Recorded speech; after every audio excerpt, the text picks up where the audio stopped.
Ngantuk nih. Iya nih, lapar juga. Nah, makanya gue bawain, gue gorengin langsung nih frozen smoked beef dari Kios Mae. Buat kalian. Beli di mana tuh? Kamu bisa buka Instagram, aku bisa store Anugrah Kuliner, Barang, dan info jasa. Semua info ada di sana. Bisa beli ini juga di situ. Nih, makan.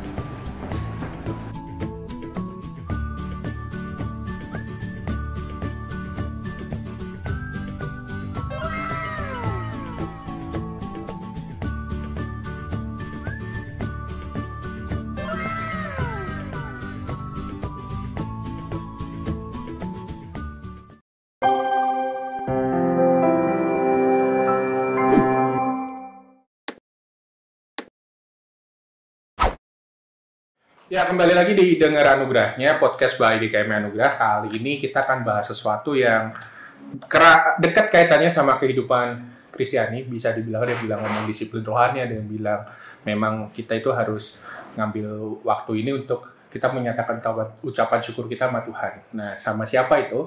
Kita bakal ngomongin penyembahan ini langsung aja sama seseorang yang terlibat pelayanan banyak di GKM Anugerah, bantuin AWM, Anugerah Worship Ministry, bersama dengan Kak Riko. Halo Kak Riko. Halo Dante, halo saudara-saudara semua.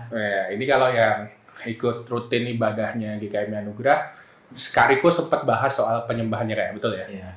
Dan di situ gue cukup sangat nangkep itu pesannya di khotbah itu. Salah satunya adalah kita ambil waktu. Lu bisa tenangin diri lu aja gitu untuk menyembah Tuhan seperti itu ya Kak ya. Itu kalau pribadi nih.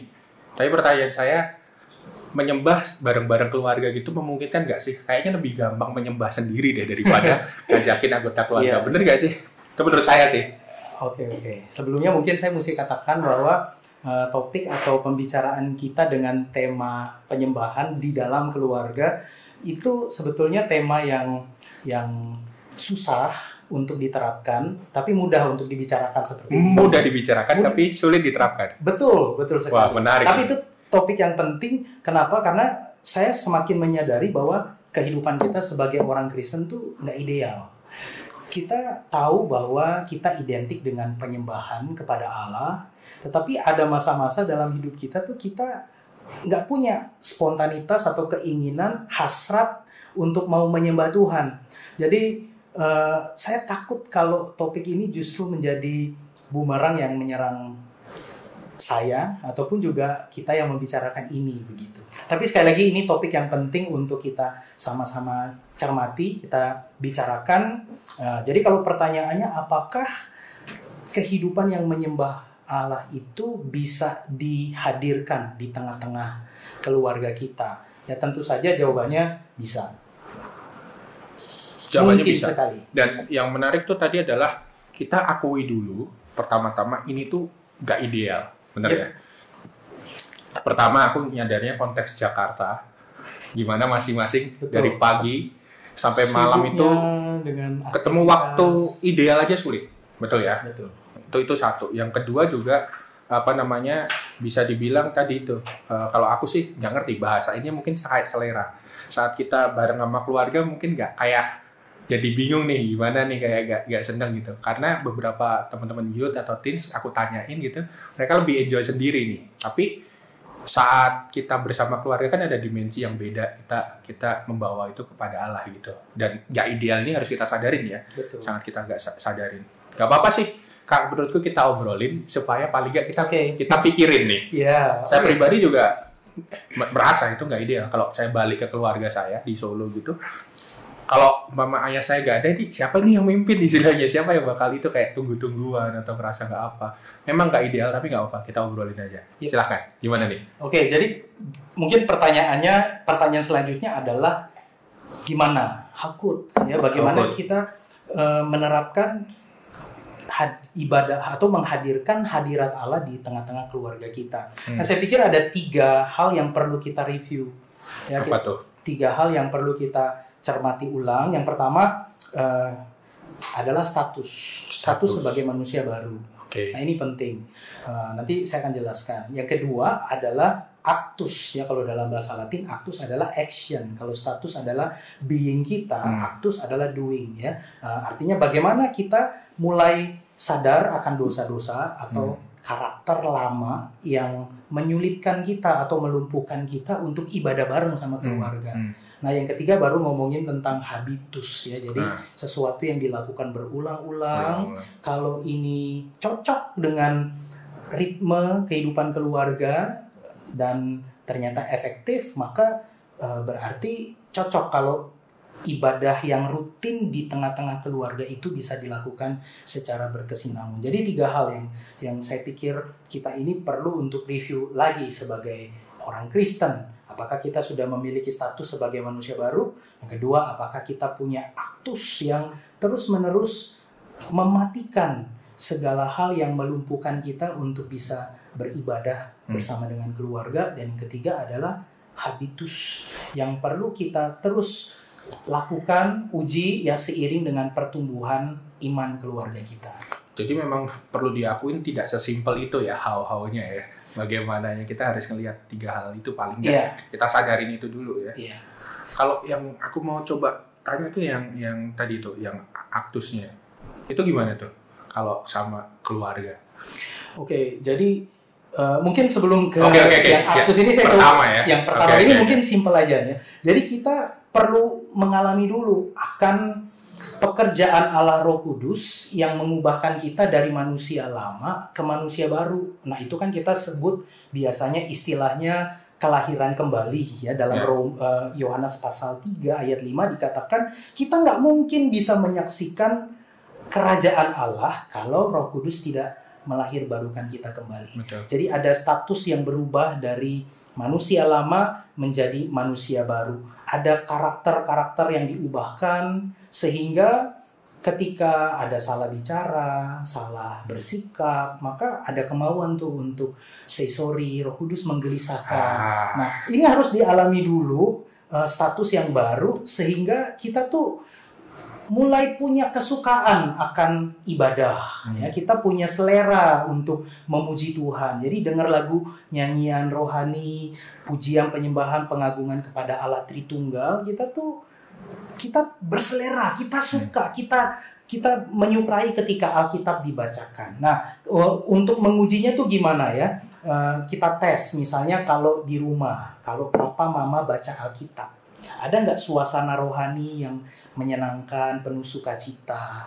Kalau nyanyi puji-pujian lagu sekolah minggu lah, apakah papa mama tuh betul-betul ikut bernyanyi bersama anak-anak dengan iman mereka yang masih sederhana, masih polos, tapi iman yang dianugerahkan Allah sejak mereka kanak-kanak begitu? Apakah ketika ada pembicaraan diskusi tentang tadi khotbahnya tentang apa ya? Lalu bagaimana kita menghidupinya di dalam keluarga? Nah, kalau ada kerinduan, keinginan, hasrat ya, ada passion atau gairah untuk menikmatinya, itu tanda-tanda kita sudah punya yang status baru di dalam Kristus.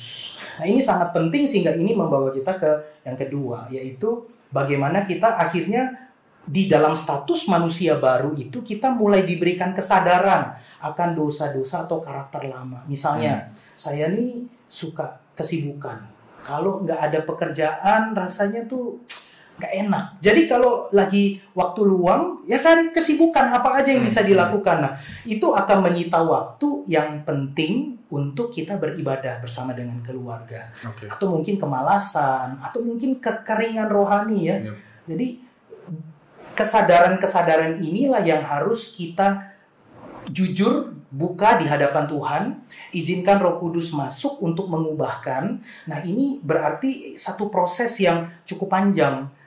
Kita mau ngomongin tentang bagaimana menghadirkan ibadah dalam keluarga, tapi misalnya saya sebagai suami, saya kalau ngomong sama istri saya ngomongnya masih suka nyelkit, menyinggung, sinis. Padahal saya mungkin sama orang lain lebih ramah.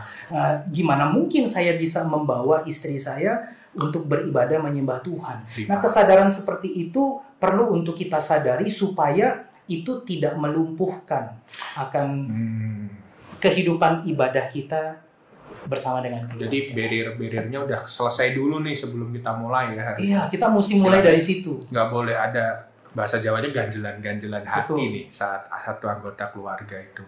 Wah, nggak mudah juga ya, karena di keluarga sendiri kayak gitu tuh sering banget datang dan pergi. Iya. Makanya pengampunannya perlu terus melimpah Betul. nih.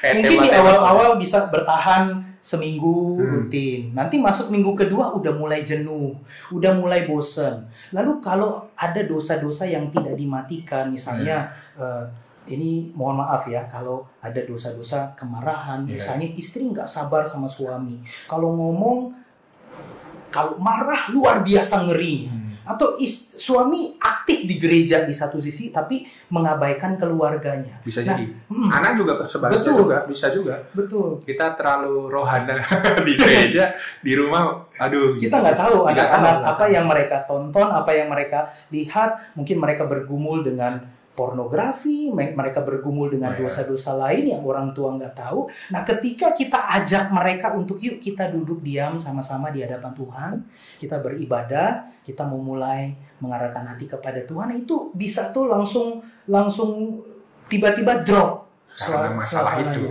Iya, karena memang yang tadi status aktusnya itu belum dibereskan.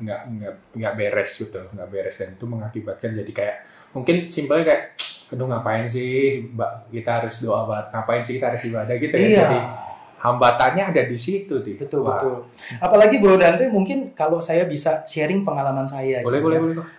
Di keluarga, saya ngalamin waktu saya kecil tuh ada masa-masa di mana saya tuh enjoy banget. Bisa ibadah dengan keluarga. Papa mama saya aktivis gereja, mereka gantian jadi majelis, mereka aktif juga di beberapa pelayanan paduan suara, pelayanan kesaksian, melayani jemaat-jemaat, mengunjungi dan sebagainya. Nah, ada masa-masa di mana saya tuh menikmati ibadah karena memang dari kecil orang tua saya sudah mulai membiasakan kami untuk mendengar nama Yesus, diucapkan, dinyanyikan, menyembah nama Yesus, membaca Alkitab, sehingga ketika saya bertumbuh dari SD, SMP, saya tuh jadi remaja yang suka baca Alkitab, suka beribadah, suka musik, nyanyian rohani, suka dalam persekutuan-persekutuan. Nah, tetapi ada masa-masa juga di mana saya tuh enak dengan kehidupan seperti ibadah yang monoton seperti itu, apalagi seiring dengan semakin saya bertambah dewasa, saya mulai bisa berdebat dengan orang tua. Ada hal-hal yang saya nggak terima dari sikap mereka, dari teladan hidup yang buruk, sehingga saya pikir kok ini nggak sinkron dengan kehidupan ibadah yang selama ini kami lakukan begitu. Nah, masa-masa seperti itu, masa-masa yang saya pikir tuh Tuhan izinkan untuk saya alamin, sehingga di masa sekarang ini saya bisa sadar, oh iya, kalau saya sendiri tidak mempraktekkan akan kehidupan Kristen yang bisa jadi berkat untuk keluarga, saya akan sulit tuh untuk merangkul mereka, apalagi sebagai kepala keluarga, sebagai pemimpin, saya harus membawa keluarga saya kepada Tuhan. Seperti apa yang di dalam Alkitab Yosua mengatakan, aku dan keluargaku, kami memutuskan pada hari ini kami akan beribadah kepada Tuhan. Nah, kondisi-kondisi di mana saya seringkali jadi batu sandungan untuk keluarga, itu yang membuat mereka melihat kok sepertinya tidak sinkron. Saya seorang hamba Tuhan, saya melayani gereja Tuhan, melayani kaum muda, tetapi di rumah mereka seringkali jadi korban kemarahan saya, kemalasan saya, sikap saya yang nggak peduli dan sebagainya. Jadi saya pikir mesti mulai dari situ supaya nanti ketika masuk ke habitus bagian yang ketiga itu menolong keluarga untuk mereka pun juga bisa enjoy dengan apa yang kita berusaha terapkan. Jadi ini bisa nggak kalau aku simpulin gini, sebelum kita datang menyembah Tuhan, ini harus beres dulu nih. Kita, anggota keluarga kita, jangan hanya sekedar, mohon maaf, ritual berakal. Betul nggak? Betul kan? Nggak boleh sekedar permukaannya Betul, aja nih betul. kita kelihatannya rohani, ibadah bisa kumpul, tapi Betul. sebenarnya dalam hatinya masih ada yang belum memaafkan, masih ada benci sama orang tuanya, benci sama anaknya mungkin. Itu sama aja tidak membawa pada penyembahan yang benar. Iya. Bener gak? Betul. Waduh. Apalagi kalau kita lihat misalnya Tuhan Yesus pun juga sangat jelas ngomongin ini. Di dalam Matius 5 misalnya dia ngomong, kalau kamu ingin mempersembahkan korban atau ingin beribadah, tapi kamu teringat sesuatu yang nggak beres antara relasimu dengan sesamamu. Apakah itu bisa tetanggamu, tapi bisa juga istrimu, suamimu, anak-anakmu. Tinggalkan ibadah itu atau korban itu, damai dulu sama dia. Barulah kamu pergi mempersembahkan korban atau barulah beribadah. Wah, ini kita diingatkan lagi nih. Jujur saya yang ngajak ngobrol aja jadi kayak diingatkan lagi, udah beres ya lu relasi dia Sama, sama keluarga. Ya tadi yang lu bilang bumerang kan. Ya ini bumerangnya udah langsung kena nih. Bener sih. Terkadang kita ngejarnya yang permukaan nih. Betul. Udah mesbah keluarga belum? Udah Betul, doa bareng belum? Udah saat teduh bareng belum? Tapi yang lain berjajaran tuh. Akhirnya membuat, ini asumsi ya, akhirnya buat apa kalau kita nyembah Tuhan tapi kitanya aja masih kayak gini. Iya. Akhirnya membawa kita nggak mau menyembah Tuhan bersama. Mungkin bisa jadi itu masalahnya, jadi kita nggak mau menyembah bersama-sama. Iya. Wah, pelik ya. Iya. Pelik. Kalau habitus sendiri gimana? Oke. Nah, kalau kita memang sudah mulai dari awal dan pelan-pelan kita pun juga punya awareness akan hal-hal yang seringkali merintangi atau menghambat atau melumpuhkan kita dalam berelasi dengan keluarga dan juga menghadirkan hadirat Allah di dalam keluarga itu, maka kita bisa mulai abide in Him. Kalau di dalam Yohanes 15 kan Tuhan Yesus bilang, tinggallah di dalam aku di dalam firman-Mu, maka mintalah apa saja, kamu akan bisa mendapatkan apa yang kamu minta. Sebab di luar aku atau kalau kita tidak tinggal di dalam Dia, kita tidak mungkin bisa berbuat apa-apa dan udah pasti kita nggak akan mungkin berbuah ya sebagai orang Kristen. Nah, intinya saya mau mengatakan untuk kita bisa memiliki, kita sebutlah mesbah keluarga, Kita sebutnya sih gitu family aja. altar, ya, ibadah keluarga yang cuma kita dengan keluarga kita, eksklusif. Ya, Tuhan hadir di rumah tangga kita. Nah, kita mesti mulai menjadi pribadi yang abide in Him, yang tinggal di dalam Dia. Nah, sehingga dari situ kita bisa mulai membuat satu sistem, ya, kebiasaan atau satu pola ya ibadah yang tentu saja saya pikir ini harus sesuai dengan keunikan keluarga kita. Ya, karena beda-beda masing-masing ya. Betul. Mesti dicari tuh. Jadi setiap bapak, ibu, anak harus menyepakati pola yang cocok ya untuk keluarga kita. Frekuensinya misalnya, apakah harus tiap hari Ya. atau seminggu 3 kali? Ya. Seminggu 3 kali saya pikir ideal ya. Ya. Karena ada juga di minggu itu yang kita beribadah bersama dengan keluarga tapi di gereja misalnya. Kalau kita udah kembali normal ya, atau seminggu sekali itu pun juga Satu yang baik it's okay. Nah, itu harus disesuaikan. Nah, saya pikir pola yang mau kita susun ini terus kita lakukan pengujian, evaluasi apakah pembacaan Alkitabnya sesuai dengan anak-anak. Apakah diskusi atau ada KPA sederhana? Apakah ada pujian penyembahan yang anak-anak nggak tahu, cuma orang tua yang tahu. Mungkin karena bahasa atau terjemahannya. Apakah ada gestur tubuh tertentu yang mesti dilatih, misalnya bersama dengan keluarga duduk di lantai, nanti sesekali bersujud. Nah, pola-pola seperti ini, bagaimana mendoakan orang lain, melatih anak untuk mendoakan satu sama lain, itu harus dilihat apakah itu cocok dengan kondisi keluarga itu. Betul. Begitu. Terkadang juga ada yang ngasih waktu untuk kita share ya kan. Ya, Lo seminggu gimana, ada yang mau diceritain atau enggak atau apa. Ya. Terkadang aku pikir itu juga satu baik juga sebagai kayak kontrol gitu dalam suatu keluarga untuk ngelihat bahwa kita satu sama lain ini saling memperhatikan, saling mensupport. Betul. Tapi ya betul, harus unik, jangan dipaksakan. Iya. Gak harus sama kayak Betul. apa yang dikatakan. Dan ini nih menurut saya ini satu yang baik nih.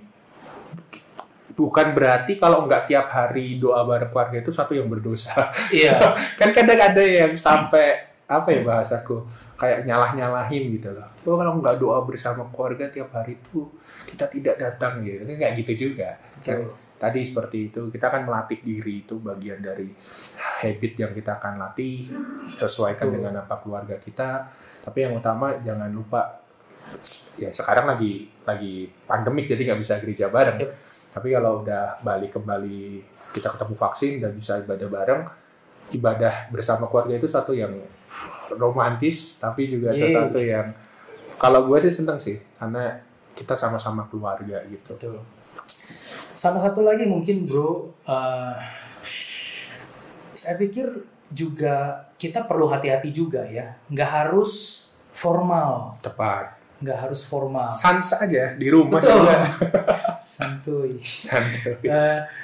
Iya, nggak harus formal, artinya begini, jangan sampai pola ibadah yang kita lakukan selama ini itu justru menghadirkan suasana atau spirit yang membelenggu gitu, yang memaksakan, seperti kayak penjara. Sehingga kalau apalagi sebagai orang tua ya, kalau kita nggak peka dengan apakah anak-anak kita menikmati, apakah istriku suka ketika aku membacakan renungan, apakah istriku merespons ketika ada diskusi pembacaan Alkitab, itu perlu kita peka sekali, termasuk misalnya apakah pada waktu ibadah itu kita betul-betul strict kasih aturan, misalnya no gadget, bisa nggak ada HP, TV matiin, kecuali kalau memang ada beberapa keluarga yang tidak bisa main musik, mungkin terpaksa pakai karaoke YouTube atau pakai audio rekaman, itu boleh. Tetapi stop habis itu, matiin, karena kita fokus kepada hadirat Tuhan yang kita nikmati di dalam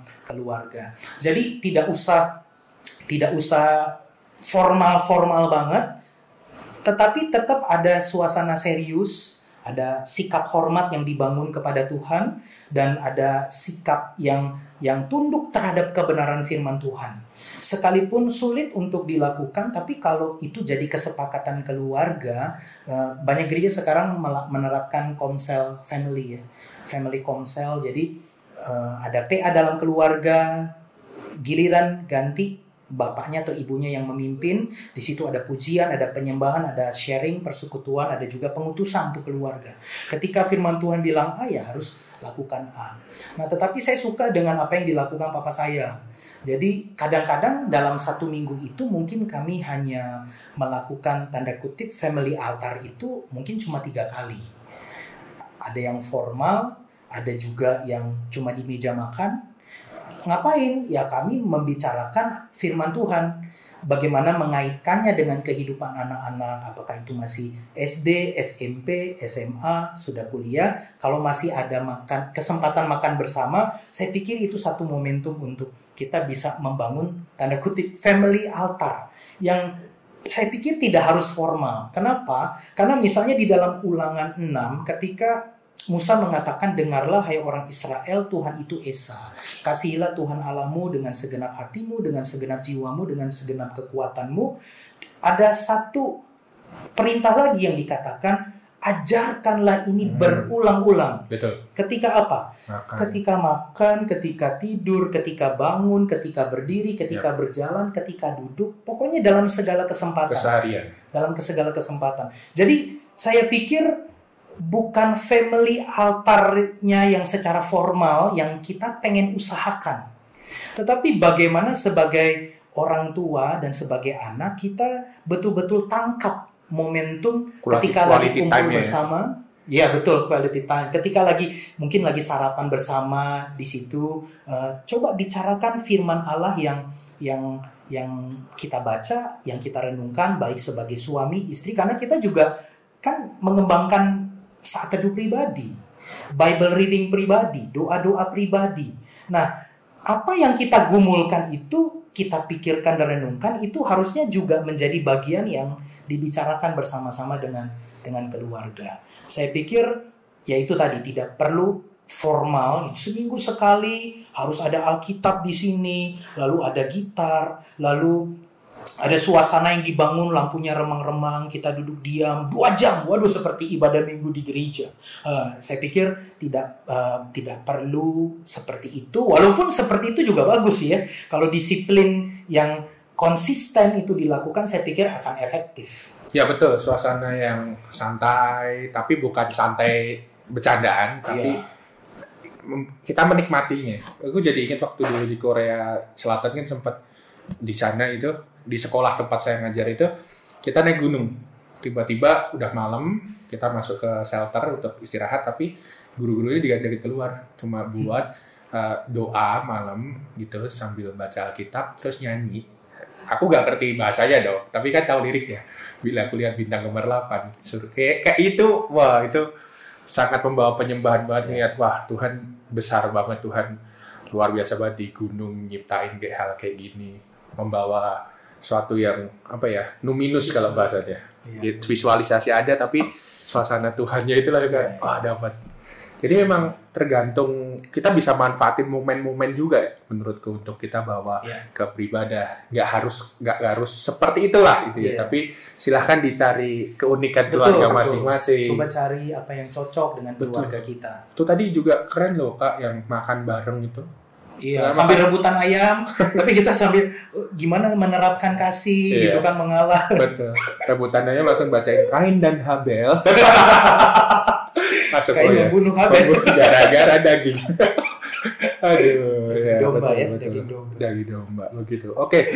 Ini thank you banget loh. Ini kita dibawa ke, bahasaku sih lebih ke kita renungkan sebelum kita bikin itu ibadah keluarga itu, gimana keadaan kita. Jadi percakapan kita sampai ke sana loh.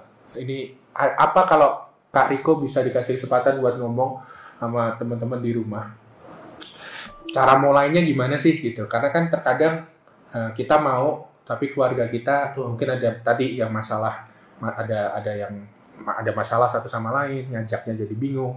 Apa yang harus dimulai pertama kali kita lakukan? Apa sih itu mungkin buat penutup kita hari ini? Oke. Seperti yang tadi saya sampaikan, mulailah dari miliki status yang baru di dalam Kristus.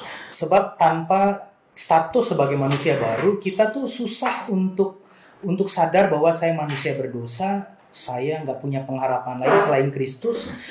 Nggak mungkin saya juga punya kerinduan untuk bisa bersyukur kepada korban Kristus di kayu salib. Bagi saya kalau saya masih manusia lama, lalu saya menyanyikan terima kasih Yesusku, terima kasih, itu gombal aja pasti. Nah, kalau ini sudah kita alami, maka hal-hal yang merintangi itu segera bereskan.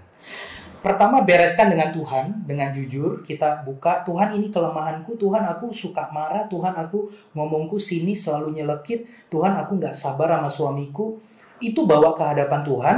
Begitu kita sudah selesai, bereskan dengan keluarga kita. Ada relasi-relasi yang perlu dibereskan, say sorry. Kalau ada hal-hal yang perlu untuk dibangun lagi, mulai bangun. Nah, setelah kesatuan dan relasi itu sudah didapat, barulah kita mulai bisa memikirkan bersama.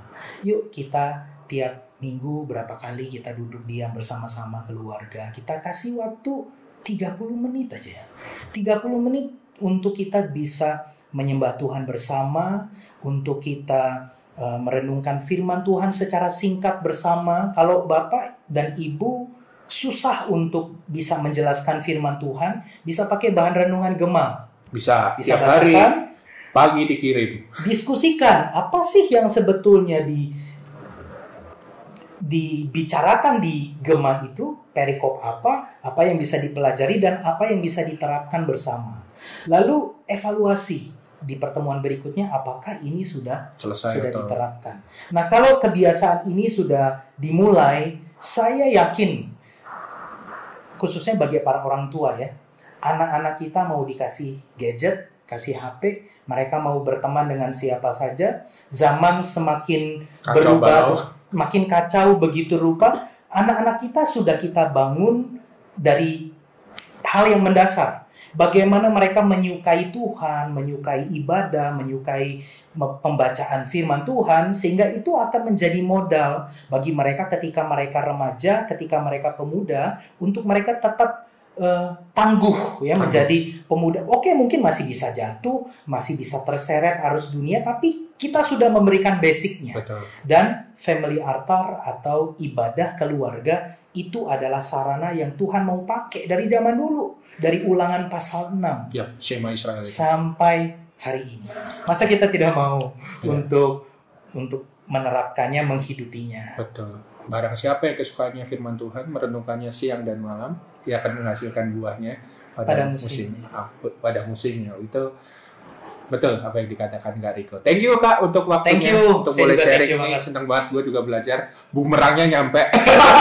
Sama ke gue juga. Semoga teman-teman yang di rumah dengar anugerahnya ini senang, dan juga kalau teman-teman mau ada komentar untuk tema apa yang mau kita bawain selanjutnya, tulis saja di kolom komentar. Dan kalau kalian mau gabung di kelompok kecil Connect, tempat kita di gereja kita untuk bisa diskusi sehati ke hati, contohnya mungkin kayak gini, bisa hubungi di nomor berikut ini. Dan jumpa lagi di Dengar Anugerahnya episode berikutnya. Terima kasih, Tuhan berkati. Bye.